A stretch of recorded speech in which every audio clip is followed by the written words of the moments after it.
Terima kasih Anda masih bersama kami di Berita Satu Sore. Pemirsa, seorang ayah di Kuningan, Jawa Barat tega menggergaji jari anaknya hingga putus. Sementara di Medan, seorang bayi tewas dianiaya ayah tirinya sendiri. Selain informasi tersebut, kami juga memiliki rangkaian peristiwa kriminal lainnya yang menjadi pilihan redaksi yang kami rangkum dalam catatan kriminal Berita Satu Sore. Dan informasi ini sekaligus menjadi penutup jumpa kita di program Berita Satu Sore hari ini. Saya Stefani Patricia atas nama seluruh kru yang bertugas mengucapkan terima kasih atas kebersamaan Anda. Jangan lupa ikuti akun media sosial kami di Instagram, X maupun YouTube. Jaga kesehatan dan tetap semangat. BTV bersatu menginspirasi.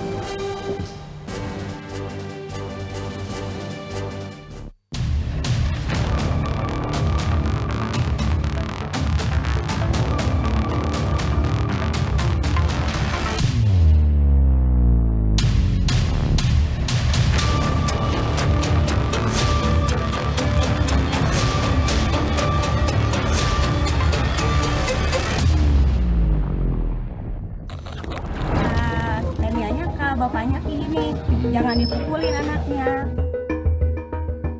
Sungguh keji tindakan seorang ayah terhadap anaknya sendiri.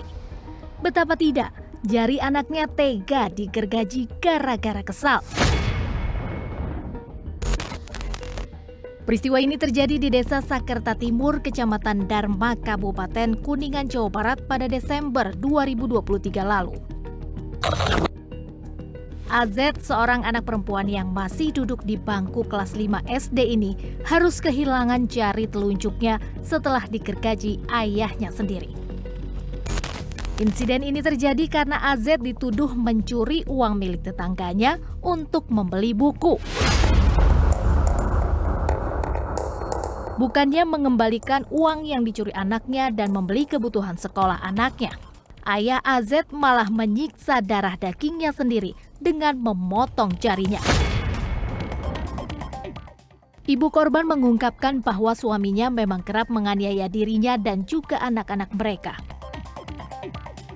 Sang ibu yang sudah tak kuasa menahan sakitnya perlakuan suaminya, kemudian melaporkan kasus ini ke polisi. Itu yang kemarin tuh ininya ngambil uang, yang tetehnya.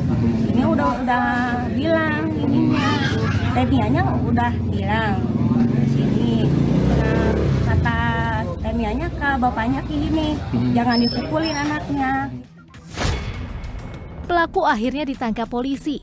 Dari hasil pemeriksaan, pelaku mengaku emosi karena malu anaknya mencuri uang milik tetangganya. Ia sengaja menghukum anaknya agar tak mengulangi perbuatannya. Itu bermula dari pelaku ini mendengarkan informasi bahwa anaknya ini mengambil uang daripada tetangganya sendiri. Jadi setelah dikonfirmasi, anaknya mengakui dan kemudian pada saat itu tetangganya sudah pulang dari rumahnya pelaku, kemudian pelaku langsung melakukan aksinya atau perbuatannya, yaitu dengan cara pelaku melakukan tindakan kekerasan, memukul kepala korban, kemudian menendang perut hingga sampai memotong jari korban, melakukan kekerasan terhadap jari korban dengan menggunakan alat gergaji. Di mana setelah kejadian tersebut jari korban itu mengalami luka terbuka dan sudah mendapatkan jahitan sebanyak 4 jahitan. Kemudian setelah kejadian itu pun ibu korban langsung melakukan pelaporan kepada pihak kepolisian dan kami langsung menyikapi laporan tersebut dan melakukan penyelidikan terhadap kasus tersebut. Pelaku langsung ditahan dan ditetapkan sebagai tersangka. Polisi menjerat pelaku dengan pasal kekerasan dengan ancaman maksimal 15 tahun penjara. Sementara sang anak harus berjuang keluar dari masa trauma mendalam atas perlakuan ayahnya sendiri.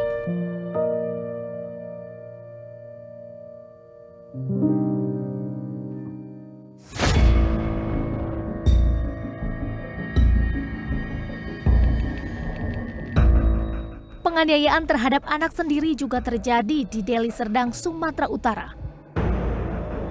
Samuel dan Simon, Pria berusia 22 tahun ini harus menelan pahitnya hidup di balik jeruji besi. Aksi sadis tega ia lakukan terhadap anak tirinya yang berusia 2 tahun hingga tewas. Di hadapan polisi, Samuel mengakui perbuatannya telah menganiaya anak tirinya dengan cara memukuli kepala dan dada anaknya. Tindakan keji Samuel ini mengakibatkan tubuh korban memar. Ibu kandung korban yang saat itu tengah bekerja menerima informasi bahwa anaknya sakit dan tak sadarkan diri. Setibanya di rumah, ibu korban bersama warga pun membawanya ke RSUD Amri Tambunan Deli Serdang. Setelah diperiksa dokter, korban dinyatakan meninggal dunia. Dari hasil pemeriksaan, Samuel tega menganiaya anak tirinya lantaran kesal karena anaknya rewel. Ditambah lagi hubungannya yang tidak harmonis dengan ibu sang anak. Selama ini memang sudah ada percekcok ataupun ketidakharmonisan dalam rumah tangga antara ibu kandung korban dengan ayah tiri, sehingga mengakibatkan saat anak ataupun korban sedang mengalami sakit dan rewel karena ditinggal oleh ibu kandung ataupun istrinya bekerja di luar rumah saat malam hari, anak tersebut rewel, kemudian spontan ayah tirinya melakukan penganiayaan, memukul kepala dan memukul dada hingga memar dan mengakibatkan meninggal dunia. Ayah korban langsung ditetapkan sebagai tersangka dan mendekam di sel tahanan Mapolresta Deli Serdang. Tersangka pun dikenakan pasal tentang Undang-Undang Perlindungan Anak dengan ancaman hukumannya 15 tahun penjara.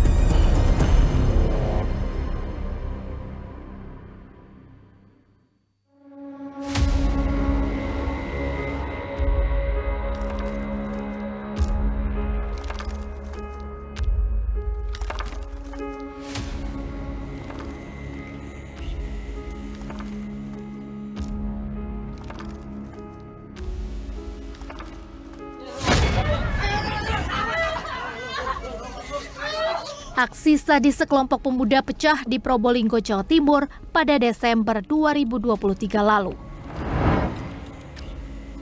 Carok atau perkelahian terjadi usai adanya selisih paham antar kelompok pemuda di jalanan. Insiden ini terjadi di Desa Karanganyar, Kecamatan Bantaran, Probolinggo. Peristiwa bermula saat dua pemuda melintas di jalanan desa dengan mengendarai motor. Kendaraan keduanya kemudian disalip oleh 3 pemuda lain mengendarai motor dengan berboncengan 3. Perselisihan semakin memuncak saat kelimanya berkelahi menggunakan celurit.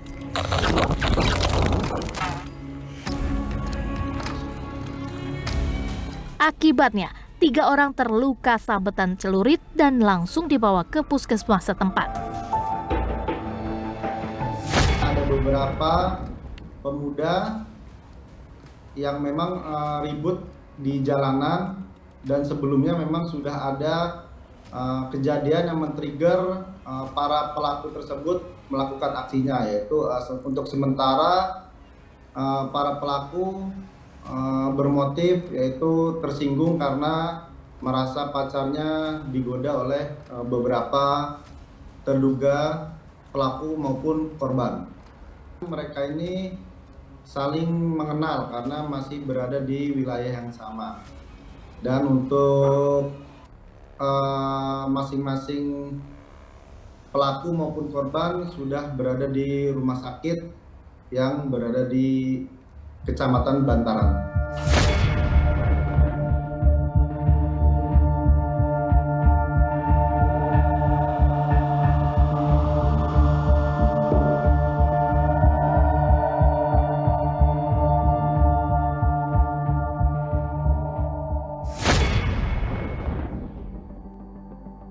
Pengeroyokan maut juga terjadi di Blitar, Jawa Timur.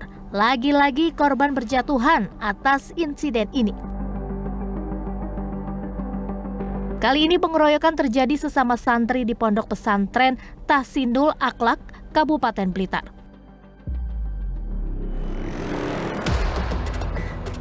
MAR inisial namanya berusia 14 tahun dikeroyok sesama santri di Ponpes. Mirisnya, keluarga menerima kabar korban telah dibawa ke rumah sakit dengan kondisi sudah koma. Setelah dirawat selama 5 hari, korban meninggal dunia.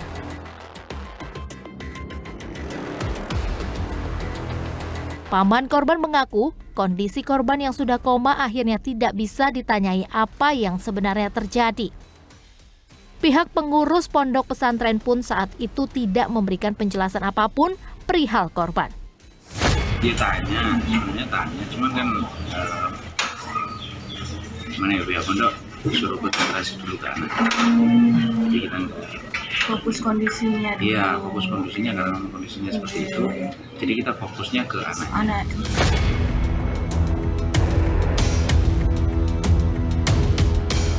Usai diperiksa polisi, pengeroyokan maut itu akhirnya terungkap.